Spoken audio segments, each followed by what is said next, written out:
Hi, guys. I just wanted to have a quick introduction to this conversation. On this episode 47 with Mary Fusillo, I invited her back and she was keen to do a part two on bioethics again. She studied a PhD in bioethics, and she also is involved in healthcare for 30 plus years in leadership positions to starting her own healthcare companies involved with reproductive health and care for women. So Mary Fusillo joins us in these topics that we start off with her own journey, dealing with her mom's hospice journey, which tackled tough questions about um, end of life care, hospice, quality of life. How do we deal with patients in the older population finding difficulties as they age? Then we even touched on reproductive choices again, genetic testing, and healthcare disparities, and why women's autonomy in medicine still faces pushback even 105 years after women first won the right to vote. This episode was recorded August 26th. We did touch on touchy topics of women working moms, some moms facing shame for not homeschooling, the inequities that make healthcare access harder for certain populations, women and families. And it's, just wild to think that 105 years after women fought for the right to vote, we're still fighting for the autonomy in medicine and justice in healthcare. And I know these topics sometimes bring a lot of differences and emotions, and I try to give a chance to just discuss without pointing fingers or without taking sides, so to speak, just so that we can have a conversation that makes one think and makes one be able to understand the difficulties that everyone faces at one point or the other in your life. Whether, every woman, every family, we all deserve equitable access to compassionate care.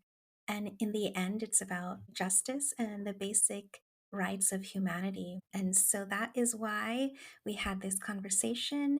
And I hope that you enjoy the conversation and learn a little bit, or at least keep an open mind. You know what? Just comment, DM on socials, or comment on the post on Instagram or LinkedIn or Facebook, wherever you find medicine, motherhood, missions.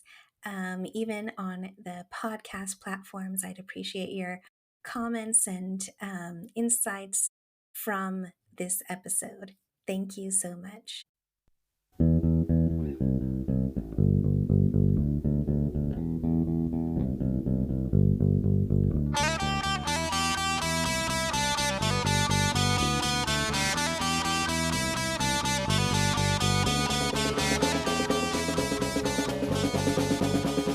Welcome to Medicine, Motherhood, and Missions, the podcast where we dive deep into impactful and inspiring conversations with amazing professionals who've turned their challenges into stepping stones for success.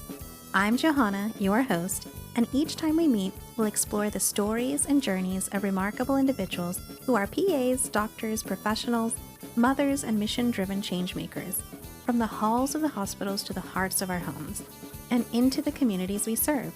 Join us as we uncover the challenges, triumphs, and everything in between, and see life through each other's perspective. If you're seeking fulfillment in your career and life, I've got something special for you too. Download our free guide on how to be a fulfilled provider. It's packed with tips and insights to help you thrive while balancing the many hats you wear. And for all those parents out there dreaming big while raising little ones, check out Little Evie's Big Dreams children's book series, available now on Amazon. These heartwarming stories inspire kids to chase their own dreams, just like you're chasing yours. So grab your favorite cup of coffee or tea, settle in, and get ready for uplifting conversations that will leave you inspired and equipped to make a greater impact. Let's jump in. Hi, friends. I'm so excited to be back in the studio, and we have a special guest again, Miss Mary Fusillo, founder and CEO of Family Solutions International and Donor Egg Solutions. We're diving into the bold topic of bioethics again. And we're talking about end of life care, reproductive medicine, while also exploring broader questions of access, equity, justice in healthcare. So let's dive in and see how this conversation goes. Thank you so much, Mary, for joining in on the podcast again. Well, thank you Uh, for having me again. I'm yeah, excited to talk about those topics because I spend most of my time talking about reproductive health, but mhm, my bioethics degree encompassed everything, not just reproductive health. So it's nice to talk exactly. about it. Yeah, and I think even on our first quick conversation, you had talked about like hospice, end of life care, and all these other topics too. And it's hard to have everything in one episode, so Right. it's good that we can um, put it in a part two. Great. Okay. I'm ready. So, tell us about, let's start with the hospice, end of life care, because it kind of is a personal topic for you too. And it started with your own mom, and that's kind of how you jumped into this whole bioethics in the first place. Tell us about that journey a little bit and how that felt for you. Well, it was one of those things I really never saw coming, which I don't think anyone sees coming when it happens to them. But Mhm. my mother was 79 years old. And from the outward appearances, you'd never know there was anything wrong because everyone used to think that she was 15 or even 20 years younger. And one of my favorite stories is when I was 30 years old and she was in her 50s. We went to Greece on a trip together and they thought she was my sister. And when you're 30, you do not want your mother being thought of as your sister. No matter how great she looks, you're like, no. So anyway, she ended up having a really awful pneumonia, and she was in a little town in Illinois. And by the time I got to her, because I was in Phoenix at the time, and it was plane, train, automobile to get there, she was on a ventilator and in the 4-bed ICU that they only opened occasionally. And the nurse that was taking care of her really wasn't an ICU nurse, and a surgeon is the person who is managing her care. Now, I've only been in healthcare for 36 years and have a string of letters after my name, but I knew that she was not getting the proper care. So I ended up having her moved to a larger hospital actually, it was a teaching hospital, which meant she did get better care, et cetera. But the Mhm. moral of the story is after 9 months and multiple different stays and multiple different rehabs, she could never get off the ventilator. And the reasoning was that at this time, this is pre-COVID, so this was in 2016, Okay. she had her lungs were so damaged from Mhm. the pneumonia and all the insults that had happened to her during this 9, 10 month hospitalization that there was really no hope for her getting off the ventilator. So I just wouldn't take no for an answer and brought in, of course, as one does, every pulmonologist around, thinking if she had better support, et cetera. Every single one of them are like, there's nothing we can do. I mean, Mhm. excuse me. So I was like taken aback by this and I just really wasn't ready to do what. And one of the Yeah. nurses came to me one day and said, you need to let her go. She's suffering. And that did it for me. Excuse me. When I heard the word suffering, I no longer could handle it. So they brought in the hospice team who told me that the best thing we could do was basically to do what they call a terminal wean. I'm like, what's that? I've been in healthcare all these years, didn't know what terminal wean meant. What it meant is that they dial down the ventilator from 16 breaths to 12 to 10 till they not giving her any more breaths. They sedate you and then they basically turn off the ventilator.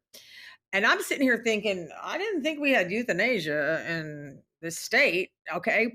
Yeah. But I got it, okay? And it was, I don't want to go into in depth, but it was a horrible, horrible experience. What they had told me was going to take 10 minutes took 2.5 hours.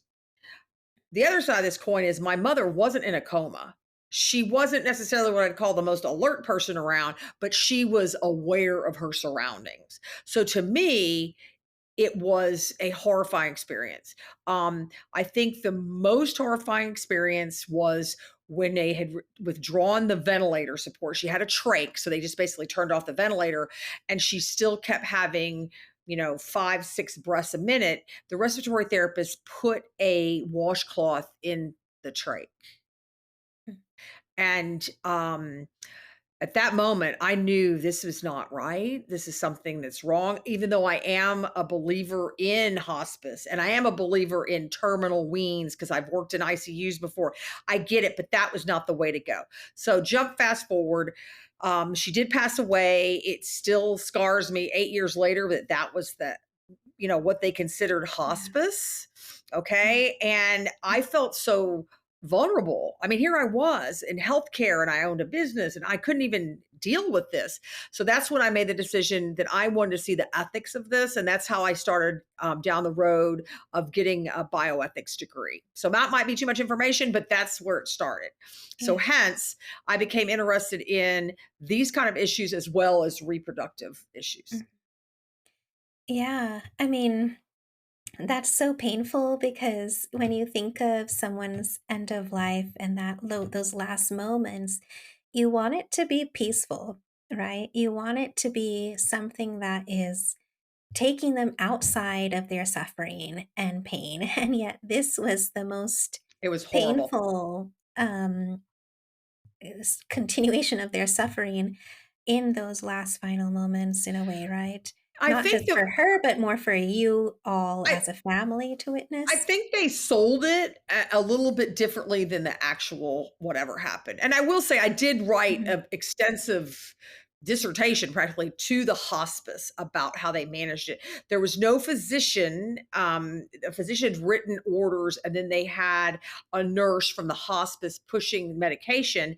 But my mother had been on so much pain medication and so much anti-anxiety agents that the doses that this hospice doctor had prescribed did not touch her. Hence, the whole mhm, thing was just like you hear about. Bottom line is, if she had not had a tolerance to this, they could have given her all this morphine and mm, all this any anxiety agents, which would suppressed her respirations. And then, yes, when they dialed down this respirator, she would have quit breathing immediately.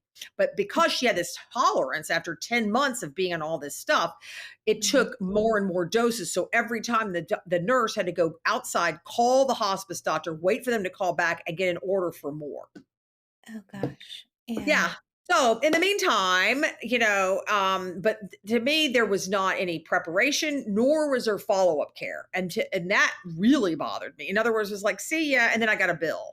Well, Mm, insurance got a bill, but it was yeah. like, really, there was no follow up. There was no. This is what's going. They gave me the morning of. They told me this is what's going to happen, and made it sound like it was going to be 10 minutes, and then afterwards there was no follow up except a standard card. We're sorry for your loss. Mhm. And this was all happening at home.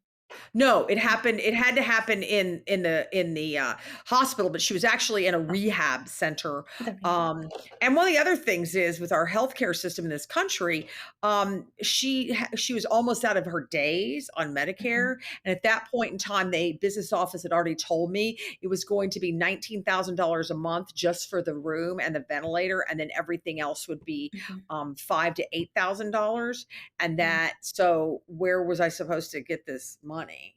So I Yeah. felt forced into making this decision Mhm, because of money. Because how was I going to pay for all this? mhm. I mean, she had money. Okay, don't get me wrong, she had some money, but I did the math, and it was only going to last X amount of months at Yeah. $30,000 a month. Yeah. Yeah, I mean, because I work in rehab, skilled and post-acute care rehabs, and so I have these conversations with families all the time, just understanding what their expectations are, trying to figure out what they want, and then oftentimes this insurance aspect comes into play. Even today, just talking about, um, someone who may need hospice, but family is afraid of like, what if we can't provide hospice at home? Or what if, and he's or she won't qualify for hospice in a facility, like a hospice facility, not just Right. like in a rehab. And, then there's questions of, you know, because they're on skilled that, insurance, has a, minimum number of days. as you were talking about. And then what? Then what does the family do? Because homes Oh, and you're backed in a corner. You're there yeah, you are, you're backed in a corner. You're yeah, like they're telling you this is right at Christmas time. They're telling you she mhm, runs out of her days then, and then the only other choice was to send her to a nursing mhm, home that was yeah, 90 miles away from where I was that took ventilator patients, but there was a wait list for that. right, So yeah, they have you back to this corner, and I believe today, 8 years later, I did the right thing. Just mhm, yeah, how it was positioned was not optimal, but I mhm, did the right thing. yeah, I don't think that there was no hope of recovery, yeah, and yet there was no. I really felt they were kind of pushing us out the door, and I understand it when you work in healthcare, you get it. So it's just one of those things that I wanted to delve into deeper. yeah, yeah. Because I mean, you looked at the quality of life, the prognosis, and of course, that's what the health practitioners and everyone looks at too. And there is the need for hospice, the need of end of life, but I don't think we really have a good process of care available for everybody to have the options to have proper end of life care too, right? Well, Because look at I do this want I'm gonna you're jump in here and tell you this because one of the things is there's this story with my mother and other uh-huh, people that are like you see in your work where it's like, okay, it's gonna be today or it's gonna be 4 days from now or 6 weeks from now. mhm, I was with an acquaintance at a party last week, and mhm, she was telling the story about her husband who had passed away 10 months ago. mhm, But she shocked the group I was with by saying that her husband had committed suicide. And the reason why he committed suicide was because he had been diagnosed he was in his late 70s, vibrant business owner, the whole 9 yards. He had recently been diagnosed with Lewy body dementia. mhm, And while he was still driving a car, he still was cognizant. You could see the slips, and mhm, he made the decision that he couldn't stand the prospect of the end of life care that he would need, mhm, and so while his wife was out, he did this, mhm. and it was such it to me, it was as horrifying as having them put a washcloth in my Yeah, mother's trach, okay? yeah, It's like the man had no options because he knew that mhm, the end of life care for that disease was gonna be so horrific that it would basically just, his mhm, poor spouse would be beside herself. I mean, even mhm. if they had the money to pay for it. So that's kind of where I came. Sorry, I didn't mean to Yeah, interrupt you, but yeah, I no, looked at the contrast. yeah, Here was somebody who still had life left in them, yeah, but they had to take matters in their own hand because they knew that every day they were getting further from being able to do it themselves. yeah, yeah. Yeah, and when you have, this, more further stages on Lewy body dementia, I mean, you're just totally, A mess. yeah, 100% reliant on others, and you don't really have, any idea of what's happening really, around you. It's and I think even with ALS or other, um, you know, very severe diagnoses that there's an end, but you don't know when it will be, but you do know what's going to happen. That's the tough part. And I think that's why um, I don't want to change topics too much, but but there's talks of like how people are trying to see if they have genetic predisposition towards Alzheimer's dementia. And I think there's an actor, um, Mhm. Hemsworth, right, who has found out that he's at risk of developing it, and um, then that leads to uh, sequencing testing to see, what you might, kind of weed out. And I think they've, just started on those types of things to, um, you know, Well, they've done it for In embryos. Huntington's. Uh-huh. 20 plus years ago, when I worked at this very big IVF clinic on the East Coast, they Mhm. were a center for Huntington's disease. So, what they Uh-huh. were doing, this was like 2002, 2003. So, it was a long time ago. And people wanted to have babies, but they had Huntington's in their family. Mhm. They themselves did not want to know if they were going to get, I mean, who knows? Some people want to know. Some people like, I don't want to know. But in order Yeah. for them to reproduce, they didn't want to Mhm. make they want to make sure their kids didn't have it. So they Mhm. would go through IVF. Mhm. They would then test the embryos, Mhm. and then they would transfer the one that didn't have it.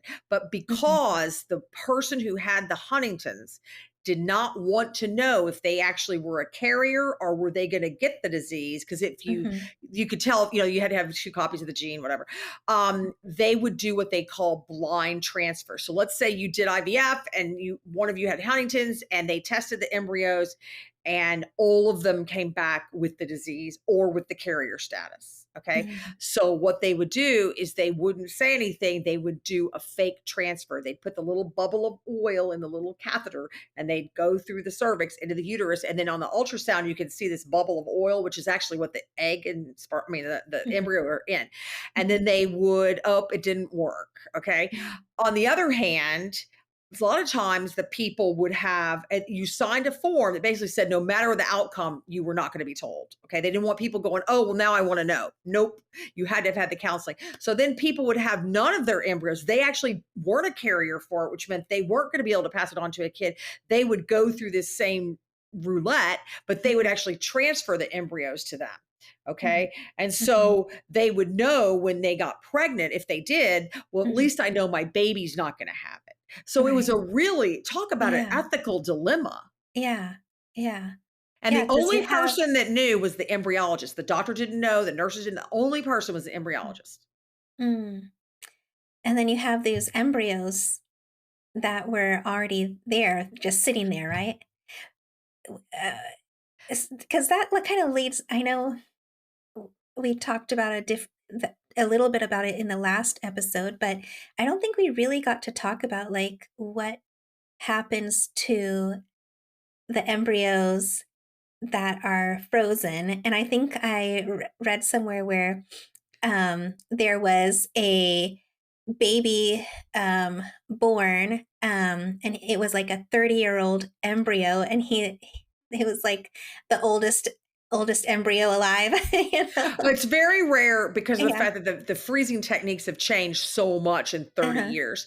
Um, You know, working in the field and actually having seen it happen in real time, like when I first got in the field, I was I would be with the embryologist. I would watch what would happen when the eggs, would be put in the petri dish from the person doing IVF. I'd see them put the sperm in there. I'd see the embryos, whatever. And because of this is my field, I believe they're the potential for a baby. They're not a baby. Mhm. Okay. The only way they become a baby is if they go into a woman. Mhm. Okay. So they're not a baby, they're potential for a baby. Mhm. So that's how I've done it. And I myself have never had a problem with discarding embryos. And I believe that that's part of your autonomy. So if you go through IVF and you end up, miraculously, you have 7 or 8 extra embryos and your family is complete, and you're not comfortable with donating them, which a lot of people are not comfortable with donating their genetic material out, then it's your autonomy that says, I'm going to have them discarded or destroyed.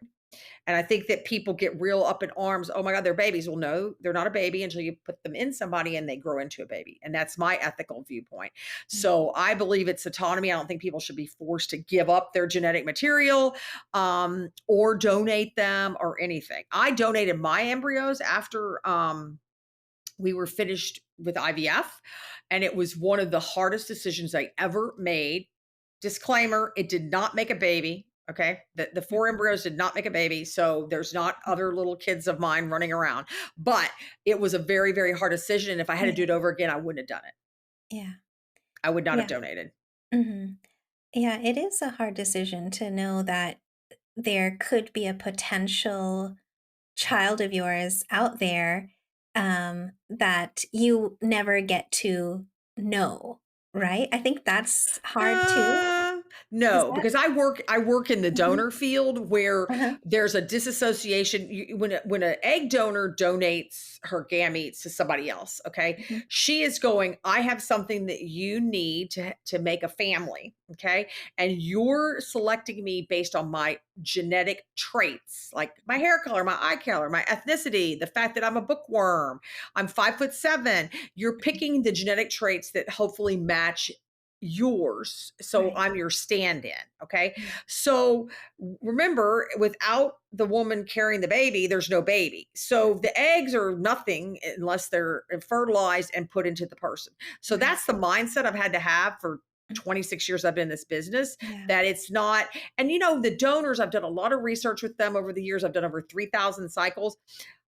They're like, I'm donating my eggs. I'm mhm, not, this is not another kid. Think back this way, okay? How many people really know anything about their great grandparents? Oh, maybe you might know their names, maybe. But once you get past the grandma, so this whole genetic thing, like, oh, I have all these well, no one really remembers past two generations anyway. mhm, Unless you happen, my grandmother was a genealogist. So I knew everybody, okay? But I'm the outlier. But most people are like, when we're interviewing donors and we're like, fill out this form about what here's your grandparents. Most of the time they're like, I don't know. They live on the other side of the country. We see them 3 times a year, which makes me sad. But the moral of the story is that I think there's a lot of emphasis on your genetics when mhm. in reality, in 100 years, you'll be forgotten. But does that genetic material, even the saliva for a genetic ancestry test, is there a cost for that? Because that is what is leading up to the next level of AI, data, genetic testing, genetic editing, you know, Yeah, it's and scary. so what's the cost of our genetic material, even if it's just a saliva versus an egg, But does you it know? matter? I mean, does it Yeah, but that's matter? the Does it question. matter? That's the question. It doesn't Yeah. matter. I remember when Mhm, the new pope got elected to pope or whatever, and I read this number that said that I guess his family originally came from somewhere in Italy 400 years ago. Okay. And he mhm, had 34,000 antecedents. So it took 34,000 people to make the Pope. And if you think about that, it took 34,000 people to make you and mhm, me and everybody else that's alive today from 400 years ago. And I've always known this because, like I said, my grandmother was a genealogist. But one thing is, it's like, okay, so they have your genetics, like 23andMe or whatever. So mhm. does it matter what they do with it? I'm living and breathing right now. Right. Does it matter? Does it matter in the grand scheme of things? Maybe, but when they're selling information or profiting off of Oh, genetic yeah. material that can be used for other things, like, then does it matter, you know? Probably. I mean, I Mhm, think the whole scandal with the 23andMe thing, which I'm not really mhm, knowledgeable about, but the whole right, thing is, so what's happening to everybody that did it's information? Now, it's one of the things, like, for instance, you go back to egg donors. So we talked to them about the fact that mhm, no one's truly anonymous. mhm, So we really encourage identity release where there's an option to get to know each other down the road if you want to, et cetera. Because we're like, you can't be anonymous because everyone does 23andMe. But we tell them, mhm, if you want to do 23andMe or Ancestry.com or any of the other ones, don't ever use your real name. Don't mhm, put that you're identifiable. Don't put that they can reach out to you. If you mhm. don't want, make up a fake email address, that, a new Yeah, Gmail address, okay? mhm, And don't put your name or your location. mhm, That's where they get you. If you put, oh, my name is so and so, and this is my email address, then they can find you. But if mhm, it's a dead end, they can't, yeah, they could probably find you, but mhm. there's that part of anonymity. Right. Yeah, but it's interesting to think about where things could go um, with the genetic editing and, because we were talking about the Huntingtons and Right. other things, because when they try to do it, there's so much backlash. And then I was reading an article about how there's a professor or researcher who has been reaching out to faith-based communities, trying to understand, um, what their thought process, if they're really thinking about scientists acting or playing God. And then, by gene editing and things like that versus it just being only to prevent disease or prevent, um, you know Well, it's not there yet. Okay. And Mhm, so a couple weeks ago, I had on my podcast that's about bioethics and mhm, reproduction, I had a embryologist slash geneticist. Okay. mhm, And he was great. He was funny. And he talked about the fact that what they're doing is like, let's say that you want to go in and you want to, I'm really super smart. My husband's really smart. We want a super smart kid. So you go do PGT testing on your embryos. Okay. And so what they do is it's not like, oh my God, we're looking at this under the microscope and this mhm, embryo is going to have an IQ of 129. mhm, No, they're running algorithms based on what the DNA looks like, saying this is what the DNA of people that have an IQ over 125 look like. And so we're going to find out of these embryos which have the most similarities to that pattern. Okay, so mhm, it's a mathematical algorithm. mhm, So yeah, it could or could not work. Who knows? I think mhm, it's a slippery slope. I think that, but I think you can't put the genie back in the bottle. I'm not for that. I deal with people every single day that go, I really want a super smart donor. mhm, Okay, I understand that, but what happens if you have, I think this to myself, I don't say this to them. What happens if there's a birth accident and your child has cerebral palsy? mhm, What if your child is born premature and they end up with, in an oxygen tent and it ruins their eyesight? Are you going to discard this baby because it's not perfect? So that's what to me is the bad thing about all this gene stuff. They're not mhm, editing the genes to be able to mhm, have smarter. The only thing that they're doing editing wise is with like sickle cell, which is mhm, fascinating, where they're giving a virus mhm, to and it goes into the cells and it mhm, basically takes out the sickle cell thing, which is mhm. a stupid analogy, but sickle Right. cell is a miracle. Okay. If Yeah. you had no sickle cell, the Yeah. savings to the healthcare world is Mhm. immense. Oh, yeah. But Yeah. I think that if we get to the point right now, according to my Dr. Gary Harton, he said we don't have the capability to Mhm, edit the intelligence, the looks, the athletic ability. All we can do is run algorithms that go, these are similar to people mhm, that have these traits. mhm. Yeah. Heavy Yeah. sigh. Yeah. Yeah, it's an interesting, thought process because, if you're looking at it from disease process, talking about the ALS, Alzheimer's disease, or Hmm. they were even mentioning, Down syndrome, people who have uh, decreased vision, or there's like so many discussions, right, of potential. I But think it's is your that tolerance level. yeah, Okay. I mean, it's some people are not going to tolerate. yeah. And I don't mean tolerate. They don't have it within them to raise a child that has, Mhm, say, Down syndrome. mhm, Okay. So if they elect not to transfer an embryo that has Down syndrome, then I think that's them, that's their autonomy. They're saying, mhm, I don't have the ability to do this. I shouldn't be forced into it. On mhm, the other hand, would you ever want to have a child that had a predisposition to Alzheimer's, knowing that you were probably going to be long gone by the time they had to deal with the sequela, mhm. I know that's like the questions, that it's so difficult to answer.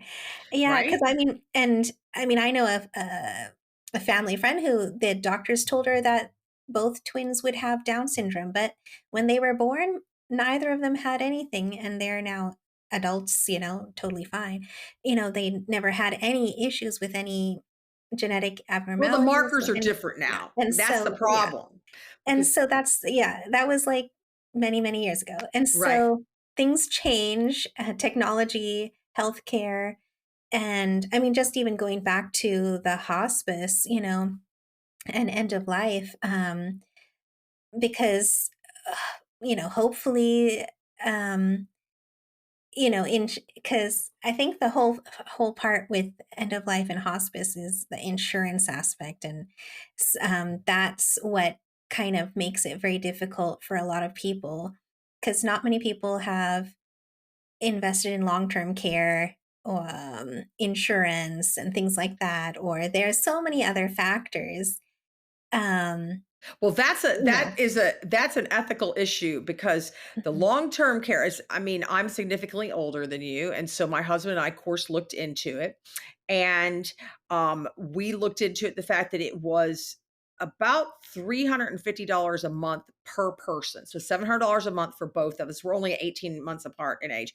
And this was when we were in our 50s. Okay. mhm, And the deal is that you put this money in there for all these years and the price tag goes up as you get mhm, older. So when you're 57 it could be 350, but by the time you're 67 it could be $500 a month. But the deal is it only pays out a certain amount of money over a 2.5 to 3 year period. So what people think mhm, is a safety net is mhm, not a safety net.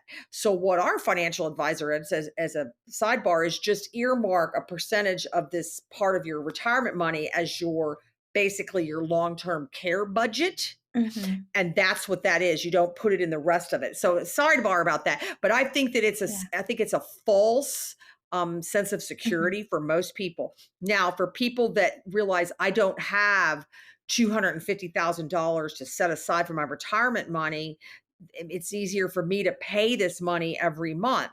But I just find the whole long term mhm, care, and I'm sure you really do, is mhm, such a hoax. It's like they're mhm. not really taking care of people. Am Yeah, I right? Right? yeah. I mean, every facility is different, but every facility is also the same. So, it's real, and then it's it's a sad. I aging in America is tough. It's very tough, and not just because of the care and the expense and the lack of facility, quality facility affordable for the regular person, but just because of also the lack of community support that people have as they age. Oh, and you think about it, I mean, the fact that people live all over. So back Mhm, my grandparents or my parents' generation, people stayed in the area. And then mhm, starting, I think, like in when I was born, my dad took a job 12 hours away by car from where the families lived. Okay. And mhm, then my own children live 3 hours away and a 12-hour plane ride away. Okay. mhm, So I mhm. wouldn't have the backup to have that. And people have smaller families, Yeah. you know. So I think you're right. There's not the family component. Not that I'm saying that families should go and nurse grandma in the bed. I don't think that's the answer either. But I do believe that your money that you've paid in for Medicare or whatever should at least pay for home health and Mhm. home help instead of our paid caregivers instead of people giving up their lives to care for grandma. Yeah, yeah. And the cost of 24-hour caregivers, no, hardly many people can ever afford that. Nope. The regular person, average, they can't afford that. Sometimes they don't even, have access to proper housing. Patients in the hospitals that we see day to day, it's really a sad thing that we see uh here, but yeah, and that's why, it's crazy because I feel like we prolong life so much here, and we do everything to save patients, people, and let them live to that ripe old age, and their quality of life is so questionable sometimes, and their opportunities for community support is also questionable. And so are we doing the right thing? Well, it comes down to, like, for instance, I mean, this is sad because it's like this when I'm with my girlfriends and we're Mhm, talking about these issues, which we do, mhm, um, the deal is like, when do you say when? How Mhm, old are you when you say, "No, I am not going I have breast cancer and I'm mhm, 87." Am I going to say, "No, I'm not going to go through the regime of all the chemo and this, that, and the other"? I believe it's an individual choice, of course. I also believe it's where you are. If you're still out running marathons at mhm, 87, then maybe you'll do fine with treatment. But mhm, if you're using a walker and you're not able to get out of your home, you may not be able to tolerate the treatment. It's mhm, like I'm from Houston, and Michael DeBakey, the famous cardiac surgeon, he lived to be just a couple of weeks short of his 100th birthday. But when he was mhm. 98 years old, he had an aortic abdominal aneurysm, a triple A, as they say, which is, those of us in healthcare know, it's pretty deadly. It's like it bursts and you're gone. It's what Lucille Ball died of a million years ago. Anyway, Yeah. he wanted to have it done, and there's a whole book written about it. At 98 years old, he wanted to have this. The survival rate over age 90 is like, I don't know, Mhm. some tiny, tiny number. Anyway, none of the doctors, well, I don't want to do it. I don't want to be the one that kills DeBakey, not me, right? Finally, one of his, oldest students, and I mean old, the guy was probably still in his 70s, said, Yeah. I'll do it. He survived the surgery, but he Mhm, spent 6 months in the hospital basically trying to recover from this. It's a very grueling, hard surgery. And mhm, yet then he went home, and they say he had his faculties with him, but he died like 6 months later. mhm, So did he spend an extra year of life being cooped up in the hospital, having all this stuff done to him, and then never get back to his level mhm, of work he was doing? He was still working every day, mhm, writing and stuff like that. So I think it's an individual choice, but mhm. really? You're gonna operate on somebody who's 98? Yeah. I guess that is that autonomy, that freedom of choice that everyone has. Um, but yeah, Well, most people, yeah, women most don't seem people. to have a lot of autonomy right now, Yeah. personally, but, Yeah, that is yeah, true. no, they don't have a lot of autonomy, but other Yeah, people, the yeah. non-women people have autonomy. Yeah, yeah, that is true, that is true. There's a shift. Yeah, there's been a shift in our autonomy, Yeah, so but yeah, if you're a guy, you have a lot of autonomy. yeah. It's hard, and I mean, I don't know, because today actually is the date where, the amendment passed to have women vote, August 26th, and so, 105 years ago. yeah, and so, I mean, when you think of that, how, like, today women had to fight to get the right for their opinion to matter, for their right to vote, and here we are 105 years later. In a way, a lot of people are kind of, I feel like, shifting things backwards for women in not just reproductive rights, but other aspects, you know? You It's got another 2 interesting. hours because we could totally, yeah. I know. Listen, as someone who, okay, I my mother did not my mother taught school, okay?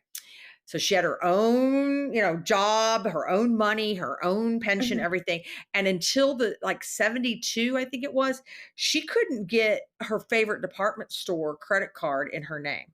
mhm, It had to say Mrs. So and so on it. Okay. right, And when I got out of college in the 80s, my dad had to co sign a loan with me.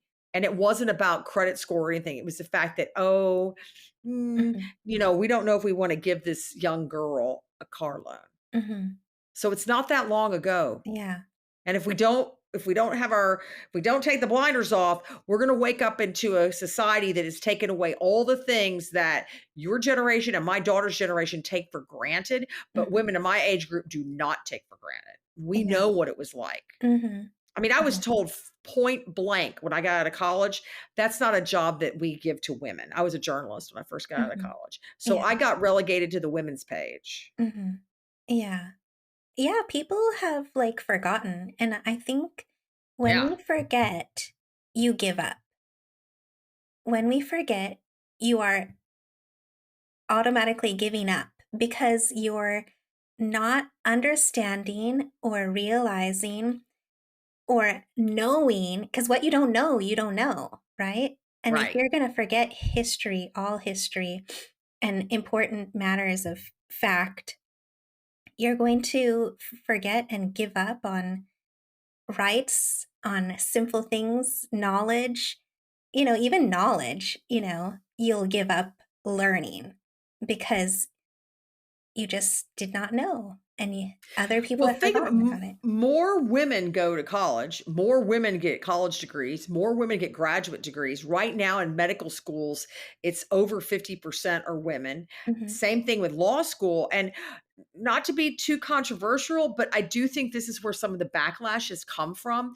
And I'm pretty much a feminist when it comes, I think, married for 30 plus years, but I'm a feminist. And I believe that I see it from the long view as were quote unquote coming along and they were diligent. They had to fight harder to get those spots. They had to mhm, do X, Y, and Z to do, everything was a little bit harder for them to mhm. get ahead.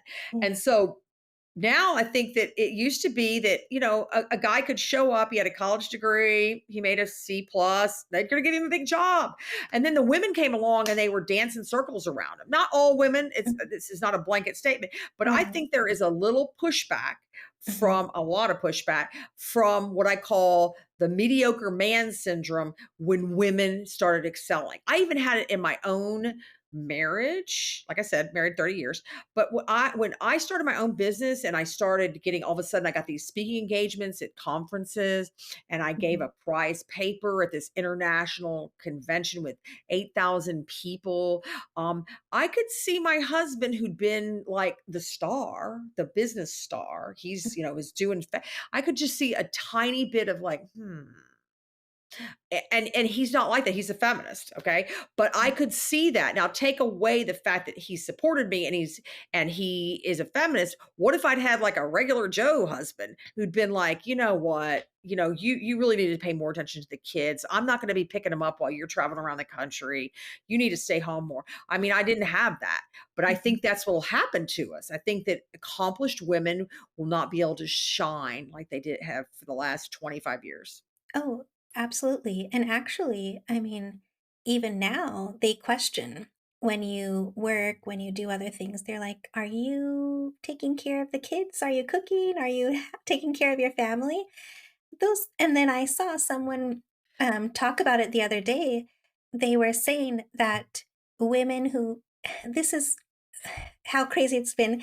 She was saying how she was feeling shame for sending her kids to school instead of homeschooling because now that is the new level of standard that women should be. Not to knock homeschooling. Homeschooling is not for everyone, but it is for some people. But that's when you know, are shaming another woman for choosing to send their kid to school, which a lot of people do. Oh, there's no Yeah. way. I would have lasted okay, I would have lasted maybe 8 minutes homeschooling. No, no. Yeah. It's not for me. It's I not think for that that's a everyone. thing. I Yeah. think I do believe it works for some people. Mhm. I think if you don't have access to certain programs and everything, but I also don't think with you and I both have, a lot of education. Even with all that education, I don't think I could sit down and do algebra tables ever again, Yeah. you know? I don't Yes. wanna do that. I did not Yeah. become a mother to Yeah. spend 24/7 with my children, just like I didn't become a wife to be 24/7 with the husband. And so I've always had this is my soapbox, Johanna, is that when people say, "Well, I wanted to raise my children, not outsource it." And this is my Mhm. thing, okay? I worked, I made very nice money. I allow my family to have a lot of nice things. They're Mhm. just things, okay?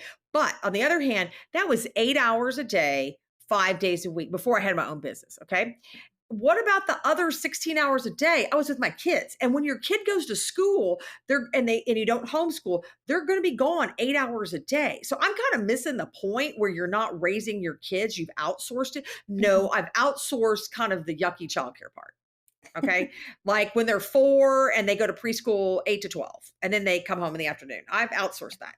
And I don't think there's anything wrong with outsourcing that if that's Yeah. your thing. If you want to stay home and be a stay-at-home mom, you go for it. But Mhm. some of us don't want to. Exactly, and that's the autonomy, the choice that we all have, right? in our way of family life, in our way of education, in our way of living, we all Right? have a choice, right? And I mean, that's the hard part is, with all of these, um, healthcare issues, things that we're striving for in healthcare, in workplace, but are we, going backwards? Where are we? We're trying to go forward, but there's so many, uh, you But know, don't you think I think it was really hard. Okay, I had yeah, twins, I had no help, it was hard. Okay, I just put that on the side, but yeah, they're 27. Okay. But uh, I do think that it's even harder now. First of all, childcare is massively it was yeah, expensive back in my day. It's even mhm, worse now. yeah, I think that the work from home helped a lot of people because for sure. even the people that work for me, they put their kids in childcare Mhm. because they work from home and they don't, they go, I You can't take care can't, of a you kid and can't, work too, you right? can't, But yeah, the moral of the story is I think that the more and more it's harder and harder to be a working mom. There's yeah. no support. Yeah. That's the hard part, right? That's the difficulty is if you don't have that, you have to have something. You have to have the childcare, you have to have school or daycare or Family or some something. family or something. Right. And that's what makes it so hard. But um going into, just a little bit of, back to healthcare Ah, resources, I know, so we got off the just subject. because this could go on and on forever, this discussion, but, because we're stuck with, we don't have the support, we don't have the childcare, we don't have, enough money, we don't wanna rely on the government, there's so many other factors that, Oh, that heavy can go sigh. on and on and When are we on. all gonna move to, like, Sweden, you know? I could do Sweden or Denmark, sounds great. I know. And so, but that leads to, even just access, equity, ethics of healthcare too. I mean, all of that it stresses the mental health, the healthcare system. Are we, we're living in this busy, busy cycle of and hamster wheel, right? Taking care of kids, taking care of this. And our mental health systems are in need of help, and our healthcare is sometimes astronomical. I was reading how um, there's more people filing bankruptcy just because of medical expenses um, than any other form of bankruptcy, and these are people who maybe just had an ER visit or, not chronic disease patients, I don't think, for the most part. And the It's affordability, insurance, right? yeah, or Well, the when you lack think of about it, insurance. even though, even if you have very good insurance, okay, let's say you Mhm, have good employer based, you work for a large company, they have really good insurance. My husband worked for a oil company for years. They have great insurance. You're like, you never want to give it up. It's mhm. fabulous. But you still have a $7,500 family Copay for deductible. MD. Okay. So Yeah, each person has like a $3,500 deductible. And right. then, but overall, and you start thinking about, okay, well, we could afford that. How many people out there are like, I can't afford the deductible. I can't Mhm, afford that. Or like when I had surgery last year and they called me and told me, okay, well, your portion's going to be, $2,700 because you haven't met your deductible yet. I took a big heavy sigh and went, ugh, but I gave him my credit card and went on. But how many mhm. people go, I don't have that much money on my credit card? Yeah, Or what happens if it's breast cancer? mhm, Okay. What if you need a colonoscopy and they say, well, you haven't met your deductible. It's going to be $1,500 for the colonoscopy, mhm, but you don't have that money. mhm. And I Yeah, think there's so many things that can be done. Even when mhm, you go onto Medicare, it's not free as everyone thinks it is, and there's a mhm. lot of roadblocks to it. I'm sure Yeah. you know that from your work. Oh, It's not yeah. like just walk in and I'll take one of everything. I have Medicare. No, they have put a lot of stops to it. So Oh, yeah. yeah. Yeah, I mean, I was just talking to a patient the other day because, Medicare has those Advantage plans, through United or wherever, other, insurance companies, and, patients get it because they're attractive, they get, like, a free ride to this clinic or that clinic, they get maybe $20 a month to pay for some prescription, they get a free eye exam, but then when they and they're all older patients. As you age, you're going to need hospitalization at some point, unless you're super healthy and you take care of yourself. Even then you may, because genetics, right? Or you You need a never hip know. replacement, right? Or a hip replacement, and you need Right? yeah, you need the skilled or inpatient rehab, and they can't get but 7 days of rehab because they've got that managed plan that will be like, "Well, good luck. You gotta go home now," Well, because I'm in Houston, which has the world's largest medical center, okay? It's, like, yeah. phenomenal. Mhm, Now, if you're on an Advantage plan, none of the hospitals in the medical center in Houston are on the Advantage plan. They're all HCA hospitals mhm, are for-profit hospitals mhm, because the big major teaching hospitals, mhm, the big cancer hospital, MD Anderson, mhm, we don't want that plan. Now you can do it on regular Medicare and you have a mhm. supplement, not an Advantage plan. But Yeah, it's just I yeah, think that like none of my friends would ever do, oh, would never do an Advantage plan. But it's because we're savvy and we know how to yeah. read it. But I think it's the Others lack of don't having to know. pay. They don't Yeah, know. They don't know it's not going to yeah. cover very much. Yeah, they have no idea, and so a lot of times in the hospitals, the case managers would have to educate them and say, "Hey, Oh, October or whenever, change change. it, because next time, then we can get you into a skilled or inpatient rehab, but we can't now because even though you need it, because your insurance isn't going to cover it." And then there's just the topic of people who don't have insurance. Um, and, how yeah, as you said, how are they gonna afford, even if they do, those deductible costs or the copays or the remaining, Even a it's $50 ridiculous. copay Mhm. Is a lot for is someone. a lot for people Mhm, on a very I mean, you're talking about, a mhm, single mom with 3 kids, a mhm, $50 copay every time she has to go to the pediatrician could be just it would wipe her out. If she yeah, she might be going twice a month, that's $100. mhm, That could be half of her grocery bill for the week. yeah. It's interesting because, like, I mean, that's just the financial issues, but even just access to care, access to procedures. I was talking to like another CEO of a biotech kind of company, Mm. and they are doing clinical trials in different countries, and they were talking about how the other countries love to have these clinical trials done there because the patient populations don't always have access to these newer technologies. And they also don't have sometimes great health care for some of them. And so this allows them to have like a TAVR that they never could have had before, or, other types of newer procedures. And so but here, getting those sometimes the clinical trials would rather go abroad than here, just because of the red tape and paperwork that occurs in bigger hospital systems, or just with FDA, or et cetera, et cetera. And so, I mean, from everything from old technology, just access to regular treatment is difficult, but even newer technology or newer clinical trials, or um, it's interesting to think about how um, there are disparities in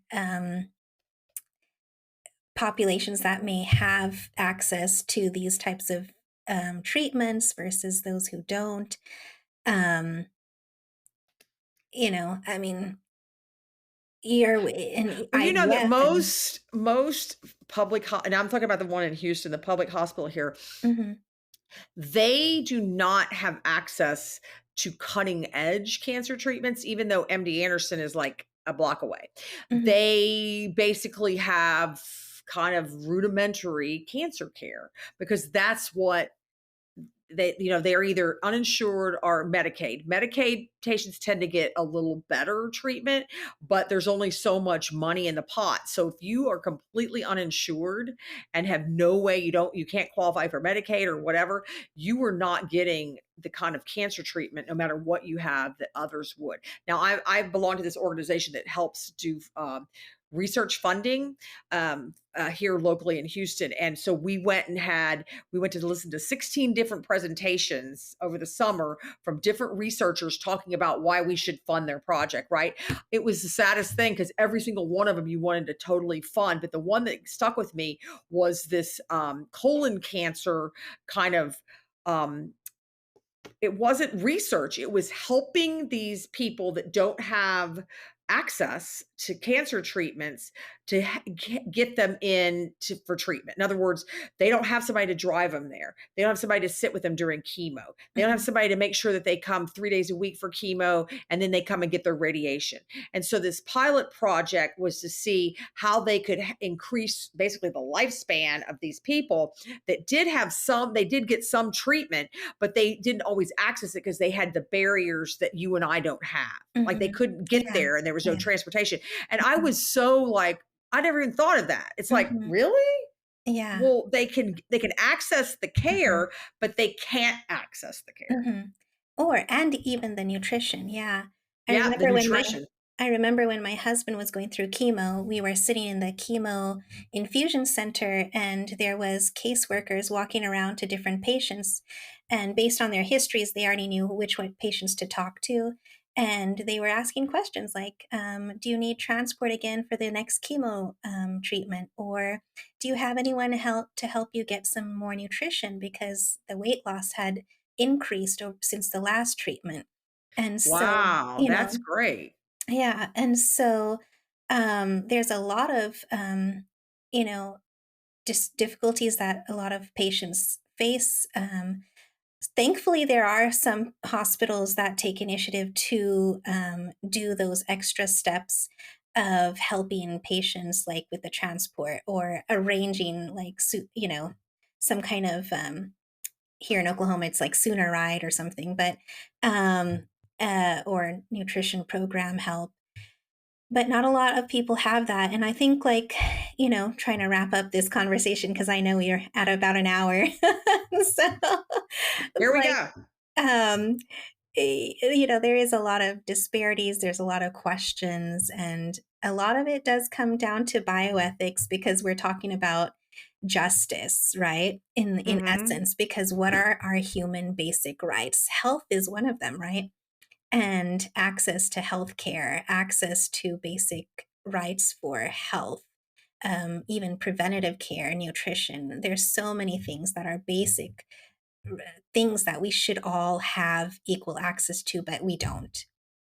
And I so, know, and I will say having spent the last 36 years in healthcare, and I mhm, started my career in healthcare at a county hospital in Los Angeles, huge place, Los Angeles County USC Medical Center. They just renamed it, so I'm, like, really sad about that, but mhm, nonetheless, and it was huge, and it was the place of last resort, okay? mhm, So there was nobody with insurance coming in there, and it was horrifying the level of disease that people would have because they had no access. It's like you mhm, always hear about cancer, if only they'd had, if somebody had found it. And I actually talked about this the other day with somebody where I had a woman, and I was a student. I was also went to nursing school at USC. So I was a mhm, student nurse, and then I worked there.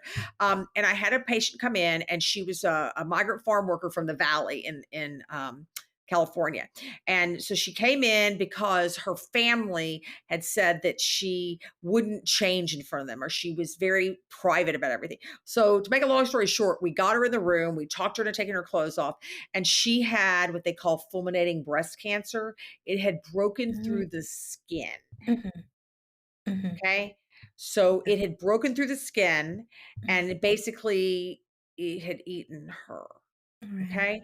And that was probably 38 years ago that I saw that, and I can still see her face. She Mhm, was so humiliated that someone was seeing her like this, and it went all the way through her shoulder and to her back. mhm, There was nothing they could do for her. Nothing. I mean, there's nothing. It's like all over but the shouting. yeah, So, they put her in a bed and they got her on morphine and that was it. But the moral of the story was she didn't have it. She could have had it stopped in its tracks or at least have a better outcome. And I mhm, think we're going to head for that if we don't watch out. yeah. Yeah, I think awareness is really important, but people have to allow themselves to be aware of issues and information in order to make correct judgment calls for their own health and wellness of the general population too. Yeah. And so, but But I do think justice is served yeah. when everyone can have access, okay? Mhm. I'm not Pollyanna to believe that everyone will have the same access Right. and some will have better access, but I believe that we all should be able to have some access Mhm. to at least healthcare. And Mhm. so it's very sad to me about that we aren't going in that direction. But anyway, we can talk Yeah. about that for days too. So sorry. Yeah. Well, thank you so much, Mary. I know you're busy, so I appreciate your time spending it here on the podcast. And this is always such an intriguing conversation, and there's so much we can talk about, and go on and on. I think we only, as we did in the first one, just touched the surface level of a variety of issues, but It's all good things to think about. You it know, it's is. all It is. interesting. It makes your brain work. So it was wonderful as Yeah. always. So thank you. Thank you so much. And so, hopefully, with a lot of humility and enough love and intelligence, we can have wisdom to support the human race, all of Exactly. us, right? And All of us. so, thank you all so much for joining us today on Medicine, Motherhood, and Missions. And from hospice to reproductive health, Mary's insights remind us that ethics is not just theory, it's lived out in real moments with real patients, real families, often at the most vulnerable times in their lives. And as Mary shared, the call of ethics is not only about making the right decision, but ensuring that dignity, justice, and humanity stay at the heart of healthcare. I hope that this episode has encouraged you or given you a fresh perspective. Share it with a colleague or friend. And as always, let's keep going forward, sparking hope in medicine, motherhood, and missions. Thank you so much. Thank you. Thank you for joining us on this episode of Medicine, Motherhood, Missions. We hope you found inspiration, insight, and a sense of connection in the stories we shared today. If you've enjoyed today's episode, be sure to subscribe and leave us a review. Your feedback helps us reach more listeners like you. Follow us on Instagram for updates, free downloads, and to join a community of like-minded individuals passionate about making a difference through medicine, motherhood, and mission work. Remember, you're not alone in this journey. Until next time, keep sparking hope, keep healing, keep nurturing, and keep making a difference. This is Johanna signing off from Medicine, Motherhood, Missions. The medical opinions expressed on this podcast are for the informational purposes only and should not be considered as medical advice. Always consult a licensed healthcare provider for personal medical questions or concerns. The views expressed by guests are their own and do not necessarily reflect those of the podcast host.